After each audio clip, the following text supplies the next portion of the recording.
Dive into the pulse of Bills football with Turf to Tape, where veteran sideline reporters Sal Capaccio and film room guru Eric Turner deliver a one-of-a-kind podcast experience, combining Sal's unparalleled access to players and coaches with Eric's razor-sharp film breakdowns. The show bridges the gap between casual fans and hardcore enthusiasts. This is Turf to Tape. This is Turf to Tape, presented by Thin Man Brewery. I'm your host, Eric Turner, as always, joined by the man that lives at the intersection of access and insight. Also a very busy man, Sal. Good morning, brother. Good morning to you. Yeah, it's a Sunday morning here, and thankfully the preseason game was on a Saturday because Saturday night turned into a Goo Goo Dolls concert. Been talking about it for months. Big Goo Goo Dolls fan. Went to that last night, and because of that, a lot of the things that are normally on my plate after a post game kind of had to be pushed. So here we are this morning, though, but a chance to kind of digest it over the weekend. Yeah, it gave me a little more time to kind of dive into some of the tape. I watched a replay late last night, and then as the L22 dropped this morning, I dove in at 6 a.m. But we're here to recap the Bills and Giants preseason game, the last preseason game at Highmark Stadium. The Bills lose to the Giants 34-25. So, Sal, you were down there on the sideline for this game, kind of set the stage for this last preseason game at Highmark. Yeah, it was the final ever preseason game at Highmark Stadium, this current stadium, as you just referenced, Eric. And, always to me is something to note that some people who go to the game might be their first time ever and their last time ever. Maybe it's the only time you ever visit the game, especially for your young child. A lot of people don't want to take their kids to a regular season game for different reasons. So maybe this is the only time they get a chance. So the stadium was packed with kids, lots of kids. It was great to see. That might be some kids' only chance to ever be in that stadium. It might be their first time, and maybe they'll go later. But if they don't, their parents could say 20 years from now, see that thing across the street? Used to be a stadium there. Yeah. And, you went to a game there. So it was a picturesque day for it. It was very hot down on the field, no doubt about that. But overall, the Bills are trying to hit all the right tones this year for the final season at Highmark Stadium. There's going to be a lot of lasts this year. This was the last preseason game. So set the stage now for some of the players that participated, notable guys that maybe sat out, and then give us a quick update on Cook and that whole process, the beginning of that preseason game. Yeah, so James Cook warmed up. He came out of the tunnel. He warmed up. He was in uniform. A lot of the guys who have been injured also warmed up, right? So you saw Cole Bishop out there, a few other guys who have not been, participating in Curtis practice. Samuel too, right? Curtis Samuel warmed up, I believe, if I remember correct. I was trying to check off the names. There's some guys who did not warm up. They have been injured, obviously. They're a little bit more severe. But yeah, several guys did. And James Cook, most notably, though, he's not injured. Of course, he's going through a contract situation. He did not play at all in the game. He did take one rep during the pregame team warm-up as well, right? And then after the game, Sean McDermott said they had good conversations. They had a good conversation. And he said he wanted James to play. That's what he said during the post-game press conference. But because of James' situation, he wasn't going to play. He decided not to play. But I think it's really interesting that Sean made note that he said he wanted James to play. He also made note, speaking of the injured players, but I would put James in this bucket, obviously, that it's kind of go time and guys got to start getting back and being available. And he's really interested and excited to see who's available and who's practicing this week.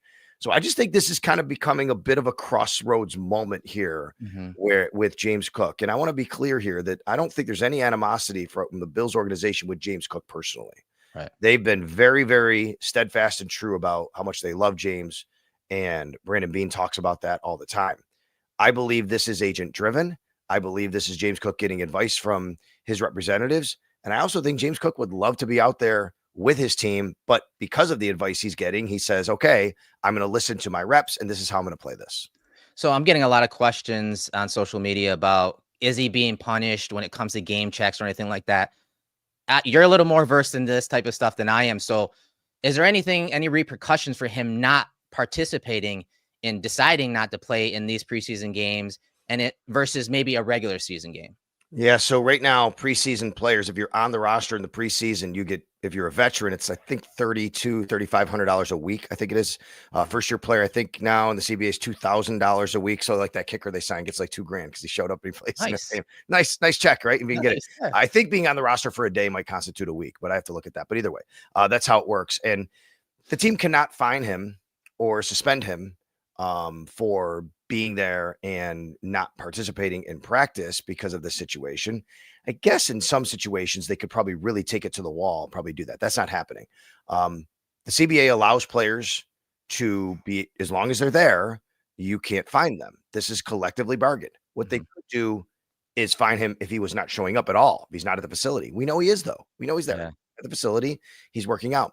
Once it gets to the regular season, that's game checks. That becomes game checks where if he's supposed to be on the field and he's not, then the team says, well, then you're not getting paid for your game check. And let's remember, he has to be on the active or inactive roster, but on the game roster, the 53 or IR for 6 games to get an accrued season. And that would count towards his free agency. We're a long way from that, right? Yeah. We're a long way from that. But once you get to the regular season, the rules start to change. All right, so let's get to some of the game overall. Give me your, top-down thoughts on the Bills versus Giants. Again, high-level thoughts on what happened in that game, and we'll get to some of the players, standouts, arrow up and down type stuff later. But what are your overall thoughts on the first preseason game between the Bills and Giants? Yeah, I'll give you that. I just want to, maybe I didn't state it right. Charles says, I thought McDermott had an agreement with Cook to warm up and not play. Yes, that's what they came to. But I'm telling you, he said after the game, he wanted James to play. Yes, but then they talked, and then he said he wasn't going to play. So they came to an agreement to warm up. So hopefully that explains exactly what I was trying to say. My initial thoughts are, and going back to what Sean McDermott said yesterday on something different, Matt Bove asked him, from a scale from 1 to 10, how much you game plan or don't for a preseason game, 1 being you don't at all, 10 being you do a lot. What is it? He said between 0 and 1, which was interesting, right? It kind of looks that way too, right? Yeah, for sure. What did we learn from this game? I think we learned that we do have a true backup quarterback battle, but probably Mitch Trubisky is a little bit ahead of Mike White. That doesn't mean that Mike White can't eventually win that job. I think there's some guys pushing for roster spots we haven't talked about enough, like Laviska Shenault. I think Laviska Shenault, given what they've been giving him, putting some on his plate. We'll see where it goes. He actually returned a punt. He's never returned a punt in the NFL or in college in a regular season game. He actually did return a punt in this preseason game. I don't think that puts him ahead of Brandon Codrington, who's the team's #1 punt returner, but I think they want to see the more you can do because of all the roster spots and the way they shake out. We know Joe Andreessen is clearly the middle linebacker now for this team. He really looked good yesterday. And boy, how great did Matt Milano look? I've been singing his praises, as a lot of people have, Eric, throughout the preseason and throughout training camp, I should say. And he looked really good. The safeties are a concern right now because they don't have their 2 top safeties, Cole Bishop and Taylor Rapp. Right now, they have to get those safeties back. They have to get those guys back on the field. Jordan Hancock had a nice interception. He's been playing mostly safety, but they have to get guys healthy and playing because that is such a critical spot for this team. Yeah, I think overall what stood out to me, especially you're talking like the first and second wave of the depth chart early in the game, I thought the Bills lacked the physicality that they usually play with, especially up front when you're talking on offense. Pretty much a starting offensive line minus Spencer Brown. And so that kind of stood out to me. The Giants defenders at the linebacker level and the DB level, they weren't letting the Bills wide receivers cross the field. They were getting physical with them. That physicality stood out to me from the Giants defense. And they were just taking the fight to the Bills offense for the first couple of drives until Trubisky and the offense kind of settled in and kind of switched their philosophy. So it was good to see that, hey, they took the first couple punches of the Giants, and let's not kid, like that Giants defensive front, especially Abdul Carter, that dude is going to be a problem at the NFL level. He took the fight to Osiris Torrance when he bumped inside on a high leverage situation. He worked Dawkins a couple times as well and created some quick pressure. Trubisky got outside the pocket and made that throw on a crosser to Josh Palmer to kind of get Dawkins out of a bind there. But let's not kid here. I think the Giants defense overall kind of took the fight to the Bills offense early. No doubt about it. And I'll just say I remember even in years past where, especially this first preseason game, that's kind of happened a bit with this Bills team, which is, okay, they're out there. They've had this preseason.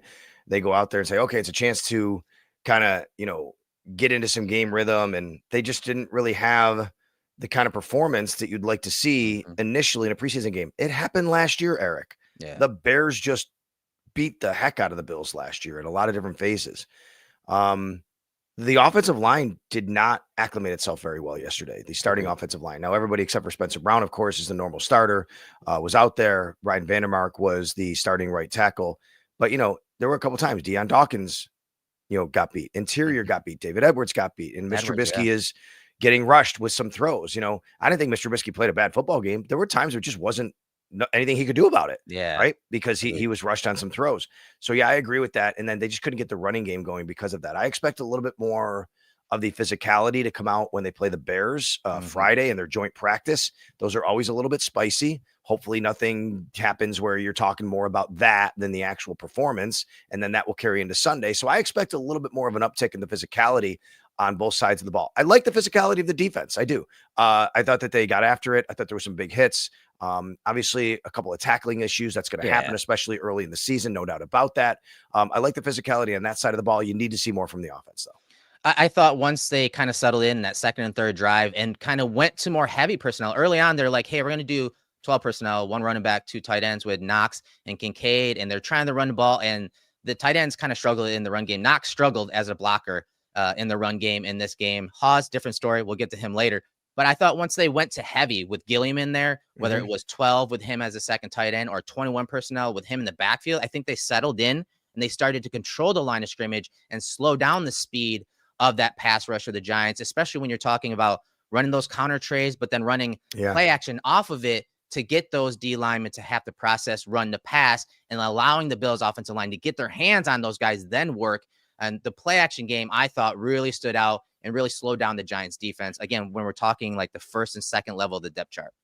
Trubisky's always been a good play action quarterback. It's just something he does very well. He has some mobility as well. And I think that's a feather in his cap when it comes to the backup quarterback job. Did a nice job to get him moving, nice job to roll out of the pocket. Look, I mean, the first play of the game, Dawson Knox goes off sides. And this is not an excuse. It's on Dawson. But Eric, he's been with Josh Allen in the first team offense all camp. You get another cadence and another rhythm in there.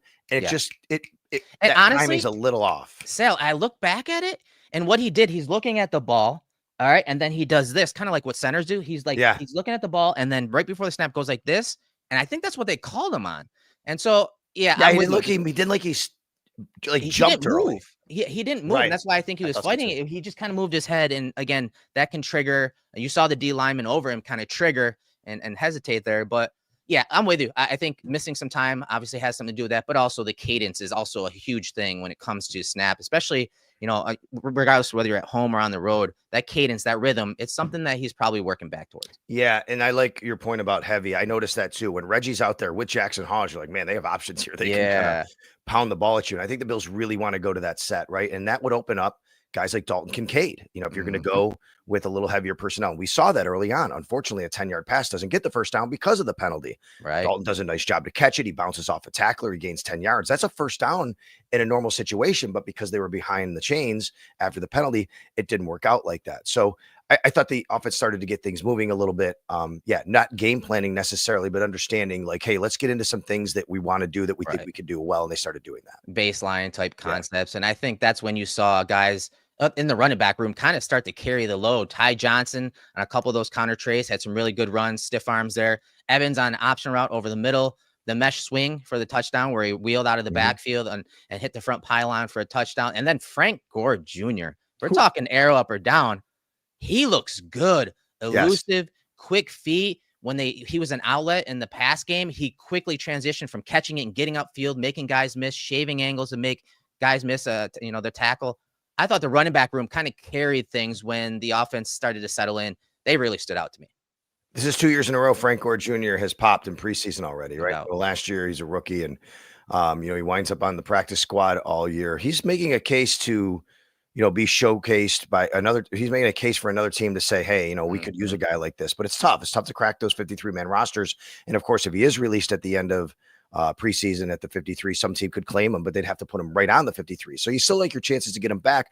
But what else is a guy supposed to do when you have a running back room like the Buffalo Bills do, right? And they really do have a nice running back room. So the James Cook situation plays out, and then you still have Ray Davis. You still have Ty Johnson. Heck, Darrington Evans to me is like Ty Johnson light, right? You just do a lot of different things to help you out. So I really like the game that Frank Gore put together. And especially in the passing game, like you said, it's not just running with the ball in his hands. That's an area of the game where, as we know, third down's important, leaking out of the backfield is important. So I like what the running backs did in this game, especially as the game went on. So let's switch real quick, talk defense. It seemed like the Bills struggled in this game against the screen game, especially in some high leverage 3rd and long situations, a 3rd and 9 and 3rd and 12. They're caught in some deep zone coverages, worrying about being top down. And obviously the defensive line, especially some of those younger guys, are like, oh, this is 3rd and long. Let's pin my ears back and go get the quarterback. But there's also got to be some awareness by those D linemen to peel off when there's a soft set from an offensive lineman. The Bills really struggled against the screen game, 2 running backs. And it's something I'm sure they don't see a lot of in practice when they're playing against the Bills offense, because the Bills, as much as we talk about, they run a lot of screens. A lot of it's to Khalil Shakir, 42% of the time last year in the screen game. So they're not running a lot of screens versus running backs. But again, that's not an excuse. They have to be prepared for it. More importantly, it comes from the shoulders up and being aware and sensing that that screen's coming. But they struggled yesterday. Sean McDermott said after the game, going back to his comment, 0-1. So, there's no game planning. Yeah. I felt like the Giants kind of game planned a little bit for screens, but that's okay. It's what they do. Not a big deal. Not that we're going to game plan and specifically for the Bills, but hey, we want to see our screen game and we get in long yardage situations. Let's do it.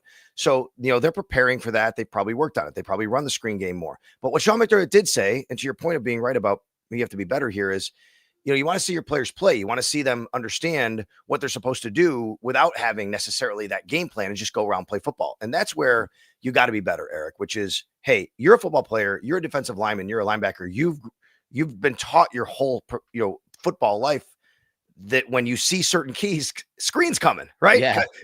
Go and chase it down. Go find the ball. Go see where it is. That's where maybe you can kind of go into the film room today if you're the Buffalo Bills and say, listen, that if you see the lineman peel off you, that's going to be a screen. You got to be able to react to that a little bit better. You can't keep flying uphill. At the same time, it's the first preseason game. You have these young defensive linemen. They're trying to go make a play. They're flying upfield, right? They got that adrenaline pumping. So no doubt about it. Screen game was a problem for them.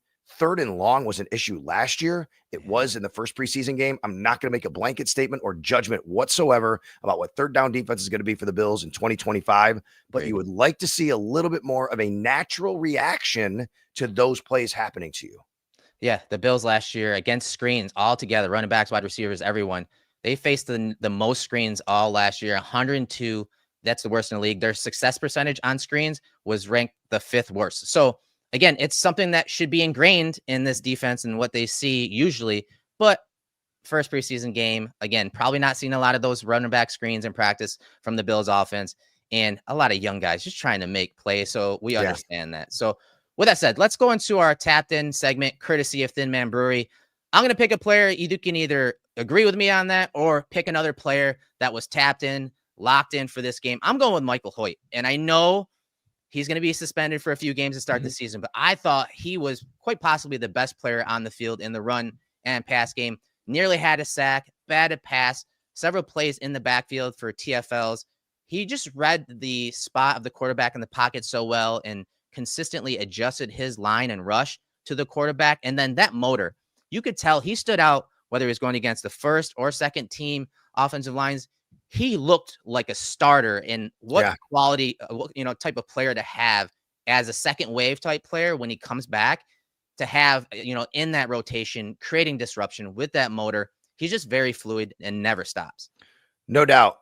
Super high energy guy. The biggest thing that I'm curious about and excited about with Michael Hoecht is how they actually deploy him.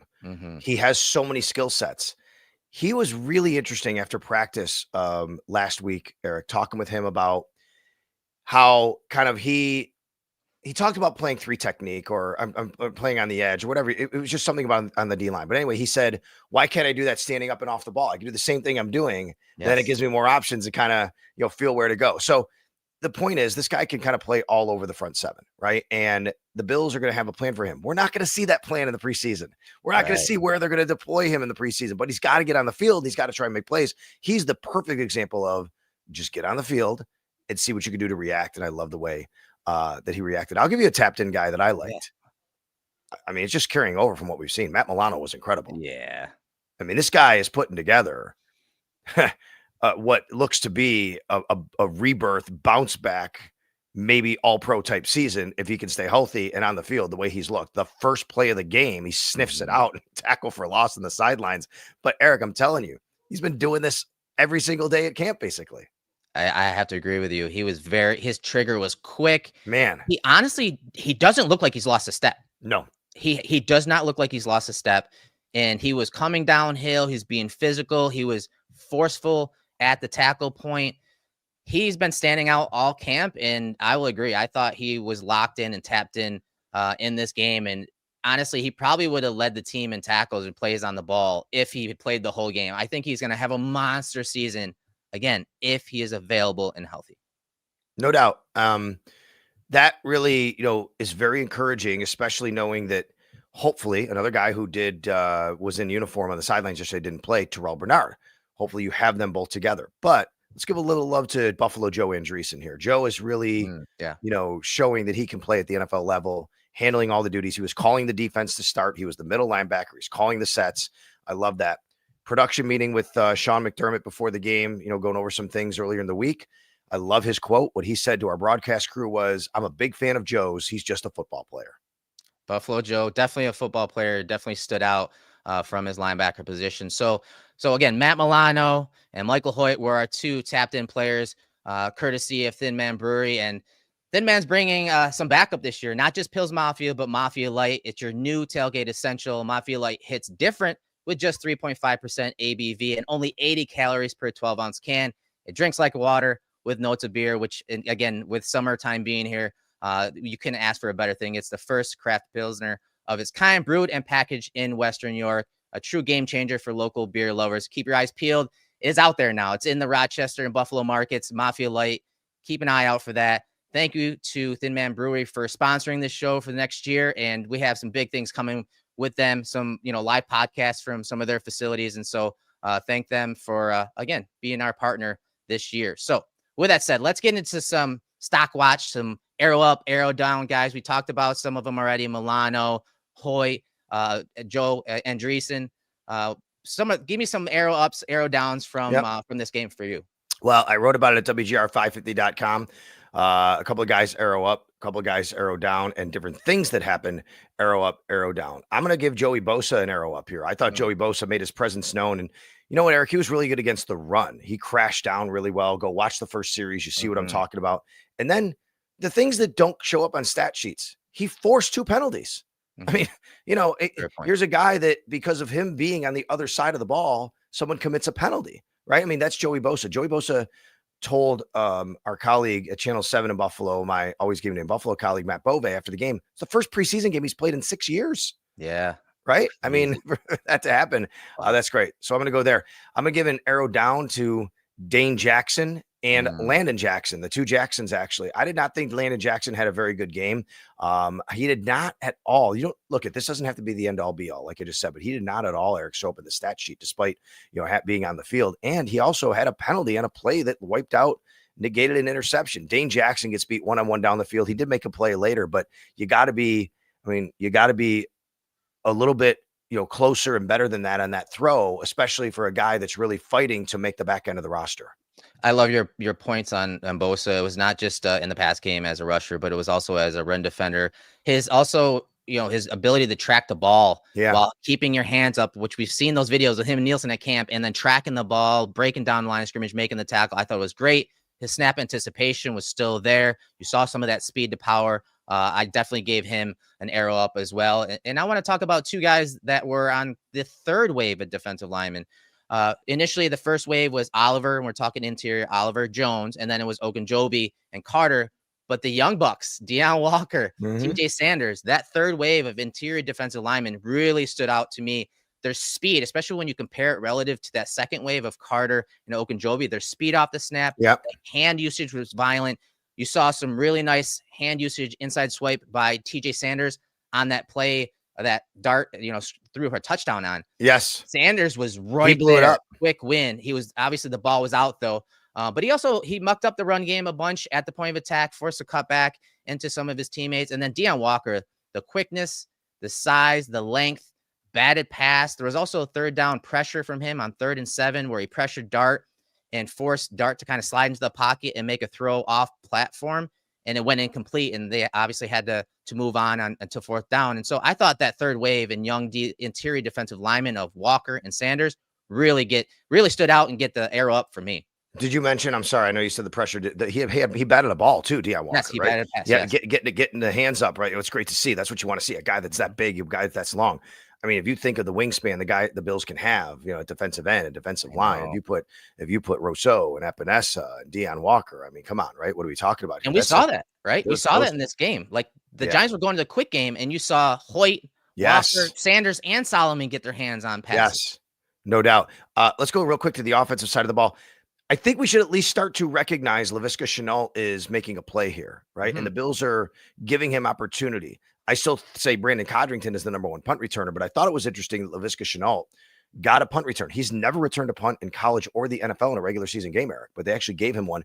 He actually did a really good job in kick returns, but that's what he does. He's a kick return specialist, and you see I why. wouldn't want to tackle him. No, I don't want to tackle him. He's a running back. He's thick, right? He's a thick guy, and he's like a running back right there.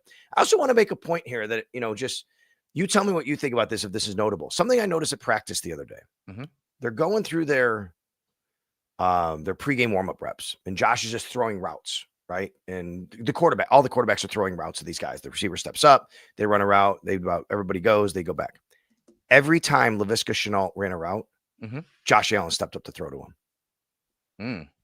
That's interesting. Yeah, if he's probably also, Josh is also trying to figure out and get a sense for the player himself, because he's a utility type player. He can do a little bit of everything when you're talking special teams, but also as a receiver, but also running the ball. He did a lot of that at Colorado years ago. I know he's been in the league for a long time, but he's very good with the ball in his hands, which is why he is so good as a returner. The Bills have been searching for a guy who's really good with the ball in his hands. It's why Curtis Samuel was signed last year. Totally. Right?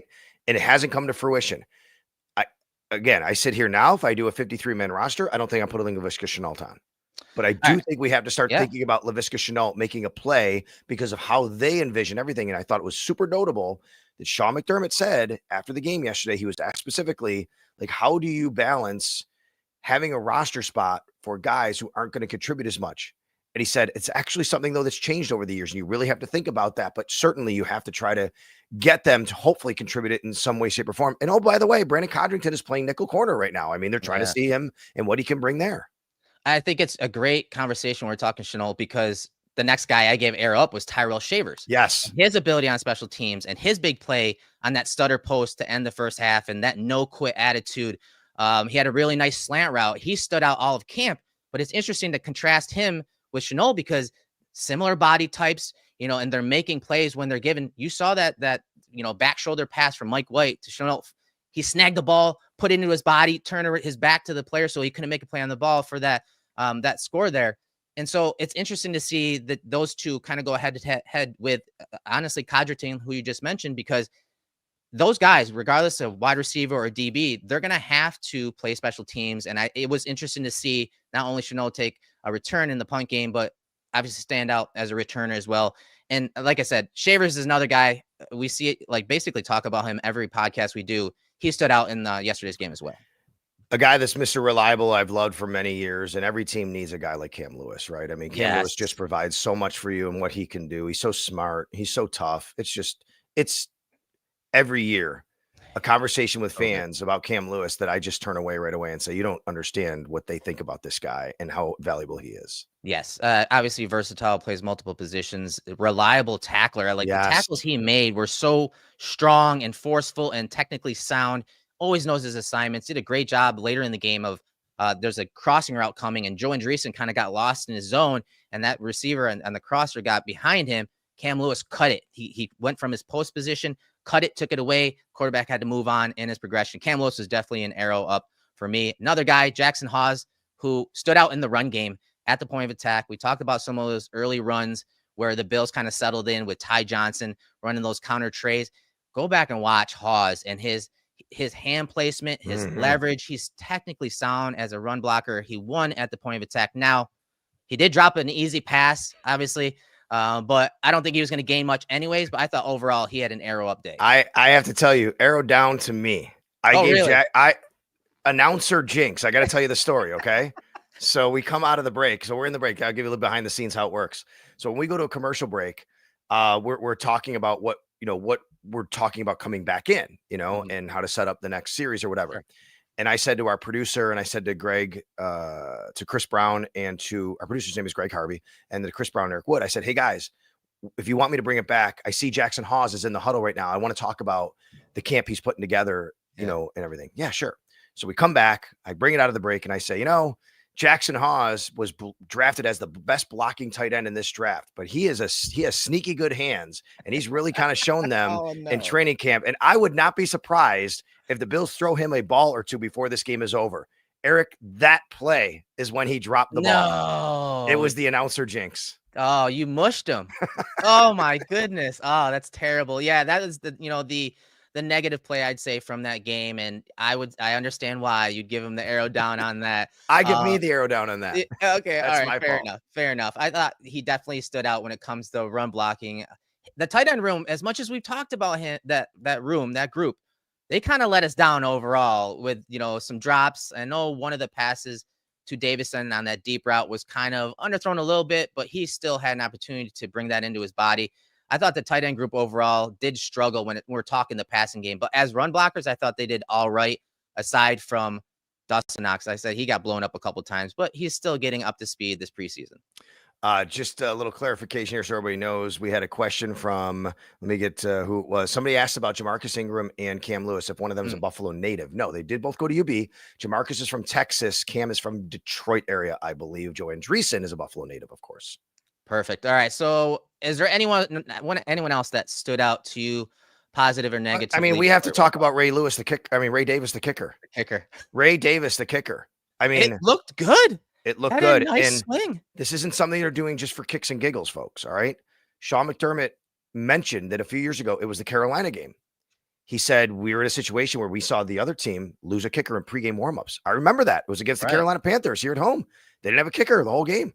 He said, so it's just something you want to be aware of. And with Tyler Bass's injury, you want to make sure that you have the ability to have somebody available to go and kick. And there you have it. Ray Davis. An extra point. And listen, it's not something that you want to see happen in a game. Of course not.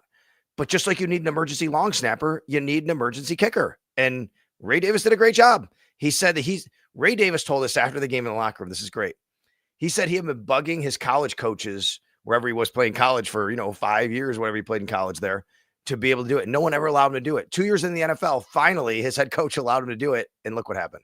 I love it. It happens every year to a team, at least one team where the kicker gets injured. He pulls a hamstring in warmups and they got to have a backup plan. And the game day roster it's a tight fit for the strategy and game plan that is in place for these teams. So having a plan B or C, like Ray Davis as a RB2, but also a kicker number 2 is great to have for this team. Again, covering all the angles, right? Covering all the angles, even backup kickers in this show. But Sal, great episode.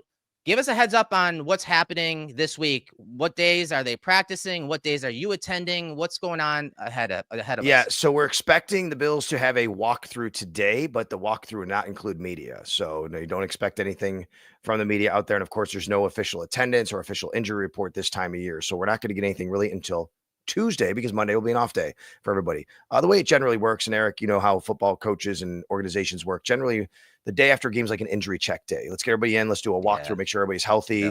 That way they can plan their schedule going into the next week on who's going to be able to do the reps and all that kind of stuff. So that'll be today. That's Sunday.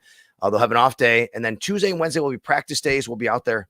Thursday's a travel day to Chicago. I'm really interested in what's going to happen Friday. Chicago Bears, Buffalo Bills, joint practice. That's going to happen on Friday. Saturday will be a day off. And then Sunday night will be the game. Those joint practices, they can get a little squirrely. We know that. But if done right, they can really be valuable. And I thought it was last year with the Steelers and the Bills. And, you can't touch the quarterback in the joint practice setting. It's not like a preseason game. So I expect Josh Allen to get a ton of work against that Bears defense. Yeah, it'll be interesting to see. Again, it's a little different schedule, a little different wrinkle, and see how the team reacts to playing earlier in the week and just adjusting to a different schedule. It's something that they're going to be playing all over the map when it comes to times and days this year. And it's just another one of those minor tests or obstacles that they have to overcome. And let me bring this point up too, and I think you'd agree. It's going to be really interesting to see, and I'm excited to see the Bills defense go against a Ben Johnson coached offense right now, like early in the season, to kind of get a little feel for the kinds of wrinkles that he and the likes to run. creativity that he has. Yeah, you have to be on your P's and Q's with him, and also have different levels and backups when it comes to some of the traditional plays that he runs, because he's very good at layering his concepts to make it look, hey, like the play they just ran on the last drive, but now they have another wrinkle or different route stem by a wide receiver, and they're getting guys open. His offense has been very creative, if not the most creative across the league the last couple of years. So it'll be interesting, as you said, to see how the Bills defense react to that in that scenario and situation. So with that said, that's been our recap of the Bills Giants. This has been Turf to Tape. I'm your host, Erik Turner, along with Sal Capaccio from WGR. Sal, thanks for joining me again. And thanks for everyone for joining us live on this early edition Sunday morning. Again, Erik Turner, Sal Capaccio, Turf to Tape. See you in our next visit.